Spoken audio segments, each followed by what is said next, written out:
Welcome to my class. In Microsoft Excel program, there are number of math functions given to us. Similarly, there are number of financial functions given to us. Here, a list of maths and financial functions is given to you. All functions listed here are discussed in separate video lectures. Let us start. इस particular video lecture के अंदर मैं maths और financial functions को combine करके take up करूंगा। Maths के अंदर मैं एग्रीगेट फंक्शन को लूंगा और फाइनेंशियल फंक्शंस के अंदर मैं डीबी फंक्शन को टेकअप करूंगा। डीबी इज डिक्लाइनिंग बैलेंस और diminishing balance method. This is part number 6। आइएगा मूव करते हैं एक क्वेश्चन की तरफ। इस पर्टिकुलर एक्सेल शीट के अंदर एक क्वेश्चन दिया गया है, prepare a depreciation schedule on the basis of facts given below. हमें नीचे कुछ फैक्ट्स दिए गए हैं, इसके बेस के ऊपर हमें डेप्रिसिएशन शेड्यूल को बनाना है। इससे पहले कि मैं डेप्रिसिएशन शेड्यूल को आपके सामने टेकअप करूं, मैं कुछ बेसिक पॉइंट्स को यहां पर सबसे पहले ले रहा हूं। In number of cases the assets are not purchased at the start of financial year. ये बात ज़रूरी नहीं है कि फाइनेंशियल ईयर के स्टार्ट होने वाले दिन ही हम किसी असेट को परचेज करें। हो सकता है कि जो असेट हमने परचेज की है वो फाइनेंशियल ईयर के 4-5 महीने बीत जाने के बाद परचेज की हो। DB function takes care of this fact. DB function इस बात को कंसीडर करता है। The fifth argument is number of months in the first year. This argument is optional. आप अपने राइट साइड के ऊपर देखेंगे तो यहाँ पर हमें डीबी फंक्शन का सिंटैक्स दिया गया है। पहले 4 आर्गुमेंट्स हमारे लिए मैंडेटरी हैं और जो 5th आर्गुमेंट है that is month, this is optional. ये मंथ का आर्गुमेंट हमें ये बतलाता है कि पहले ईयर के अंदर आप कितने मंथ्स को टेकअप कर रहे हैं। When this argument is left out the function uses 12 months as a default. अगर मैं ये मंथ के आर्गुमेंट को टेकअप नहीं करूंगा तो डीबी फंक्शन इस पर्टिकुलर ऑप्शनल आर्गुमेंट के अंदर बाय डिफॉल्ट 12 मंथ्स की कैलकुलेशन हमें करके देगा। आइएगा अब हम मूव करेंगे अपने इस क्वेश्चन की तरफ। लेफ्ट साइड के ऊपर मुझे एक टेबल दी गई है जिसके अंदर हमें कुछ बेसिक इनपुट्स दी गई हैं। The first column is of particulars, second column is of values and the third one is of units. मेरे पास cost of asset 1 lakh rupees है, लाइफ ऑफ असेट 5 ईयर्स है और सॉल्वेज वैल्यू 10,000 रुपीज़ है। Month के केस के अंदर it can vary any month from 1 to 11। So मैं कोई भी मंथ को टेकअप कर सकूं, इसके लिए मैं लिस्ट कमांड को यूज़ करूंगा। मैंने यहाँ पर मंथ्स के सामने वाले सेल पे क्लिक किया। I go to data tab. Data tab के अंदर I go to data validation. Data validation में वैलिडेशन क्राइटेरिया के अलाउ ड्रॉप डाउन बॉक्स में मैंने लिस्ट कमांड को सिलेक्ट किया और सोर्स के अंदर क्लिक कर दिया। यहाँ पर सोर्स के अंदर मैं 1 से लेके 12 मंथ्स को दे रहा हूँ। ये मैंने 1 से लेके 12 मंथ्स यहाँ पर सोर्स के अंदर दे दिए। आई से ओके। आप नोट करेंगे यहाँ पे एक छोटा सा ट्रायंगल हमारे पास आ गया। मैं इस पे क्लिक करता हूँ। Now I can select any of the month here. अगर हम इस पर्टिकुलर टेबल को देखें तो हमें इस जगह के ऊपर ये कहा गया कि आप पहले 5 महीने का डेप्रिसिएशन कैलकुलेट करेंगे इन द फर्स्ट ईयर। ये मैं किसी भी पॉइंट ऑफ टाइम के ऊपर इसको चेंज कर सकता हूँ। सो मैंने ईयर के केस के अंदर यहाँ पर 1 और इसके नीचे 2 दे दिया। फिल हैंडल को मैं यहाँ पर ड्रैग कर रहा हूँ तो मेरे पास यहाँ पर 6 ईयर का पीरियड आ गया और नीचे मुझे टोटल अमाउंट के लिए टोटल दिया गया है। Now I need to calculate the depreciation for the first 5 months in the first year. इसके लिए मैं डीबी के फंक्शन को यहाँ पर टेकअप कर रहा हूँ। The first argument is cost. Cost is 1 lakh rupees. I press F4 to lock it, comma. क्योंकि स्टूडेंट्स मुझे इसको ड्रैग डाउन करना है तो मैं इसको लॉक कर रहा हूँ। The next argument is salvage. This is 10,000 rupees. Again I press F4 to lock it, comma. The next argument is life. Life is 5 year. Again I press F4 to lock it, comma. The next argument is period.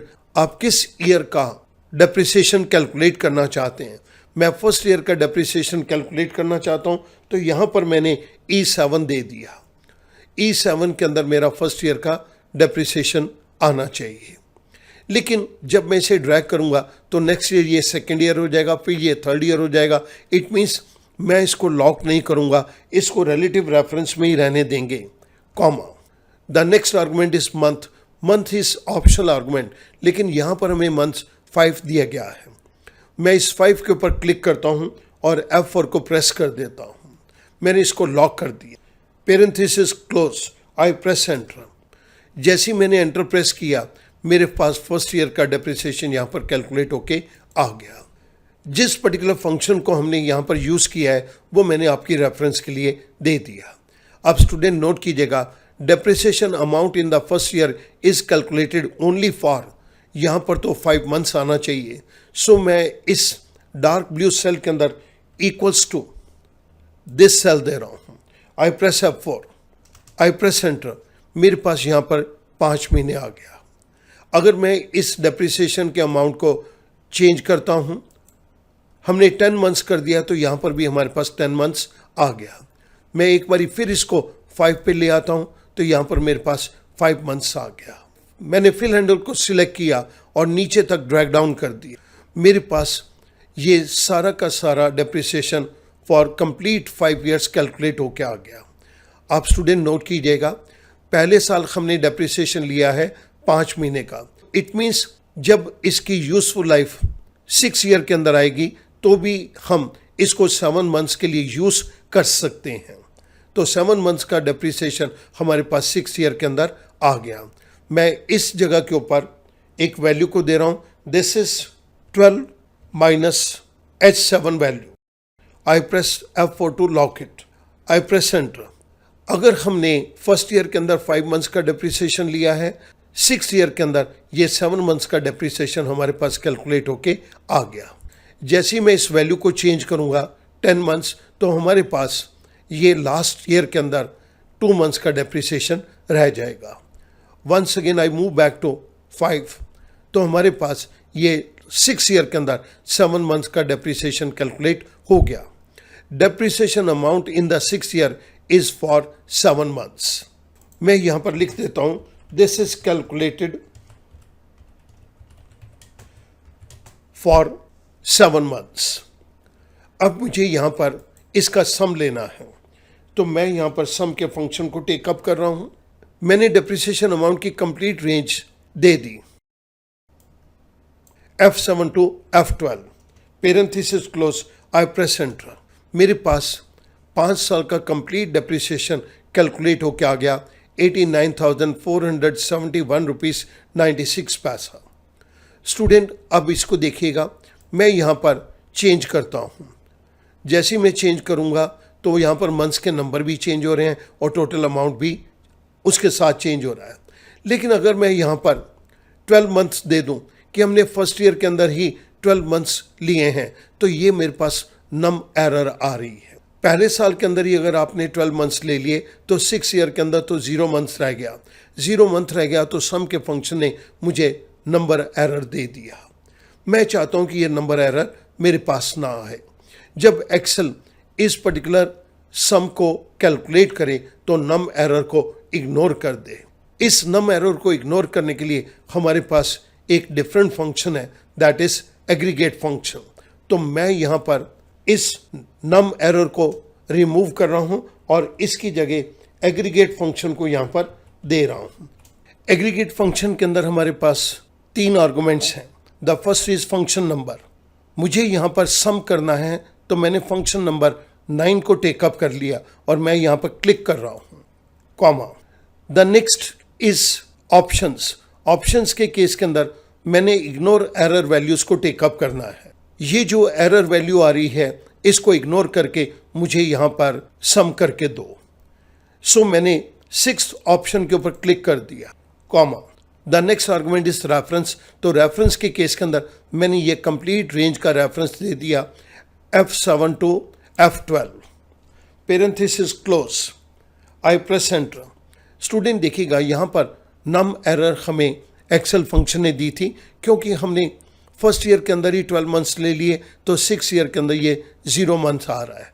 It means कि यहाँ पर कोई depreciation नहीं है। जब कोई depreciation नहीं है तो एक्सेल के फंक्शन ने नम एरर को दे दिया। ये नम एरर आ गया तो मैं सिंपल सम फंक्शन को अगर टेकअप करूंगा तो वो मुझे आंसर नहीं देगा। ये नम एरर को मुझे इग्नोर करना है, इसके लिए मैंने एग्रीगेट फंक्शन को टेकअप किया है। आपकी रेफरेंस के लिए ये मैं एग्रीगेट फंक्शन राइट साइड के ऊपर दे रहा हूं। सो हमने एग्रीगेट फंक्शन को यूज करके इसका टोटल सम कैलकुलेट कर लिया। If I change this number two 8 तो आप देखिएगा हमारी कैलकुलेशन परफेक्शन के अंदर हो रही है और अब एग्रीगेट फंक्शन सिंपली सम करके दे रहा है। I move on to the our first point that is 5 months. 5 months के अंदर भी हमारे पास यहाँ पर अब कोई एरर नहीं आ रही, लेकिन जब मैं इसे 12 मंथ्स करूँगा तो पहले ही साल के अंदर 12 मंथ्स का कैलकुलेट हो गया तो 6 ईयर के अंदर 0 पीरियड बचा है तो यहाँ पे नम एरर आ गया। लेकिन एग्रीगेट फंक्शन ने इस नम एरर को इग्नोर करके हमें सम करके दे दिया। इस एग्रीगेट फंक्शन के ऊपर there is a separate video जिसके अंदर बहुत डिटेल के अंदर इसको एक्सप्लेन किया गया है। मैं अब आपके सामने इन सभी फंक्शंस को यहाँ पर दे रहा हूँ। मैं उम्मीद करूँगा अब ये क्वेश्चन आपके लिए बहुत आसान हो जाएगा। Thank you very much.